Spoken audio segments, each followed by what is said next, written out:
খুশি তখন আমার বর্ডার গার্ড বাংলাদেশের বর্ডার গার্ডকে সীমান্তের পাখির মতো গুলি করে হত্যা করে। ওই দেশের বুদ্ধিজীবীরা তো হিন্দুত্ববাদের বিরুদ্ধে কথা বলে না। আমার দেশের বুদ্ধিজীবী এরা কেন কথায় কথায় ইসলামের বিরোধিতা করে? এরা আসলে নাস্তিক না, এরা হচ্ছে খ্রিস্টানদের সোল এজেন্ট। এই বুদ্ধিজীবী থাকলে দেশ স্মার্ট বাংলাদেশ হবে না। ওরা হচ্ছে ইসলামের শত্রু, দেশের শত্রু, মানবতার শত্রু, সত্যের বিরোধিতা করে, কাফের মুশরিকদের দালালি করে। এগুলো দিয়ে দেশের কোনো কাজ হবে না। মাথায় দেখছেন না চুল নাই, টাক মাথা, মাথার বাইরেও কিছু নাই, ভিতরেও কিছু নাই।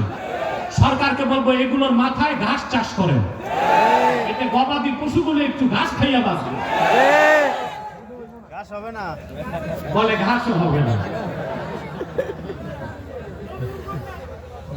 সম্মানিত সুধী, তাহলে যে কথা বলছিলাম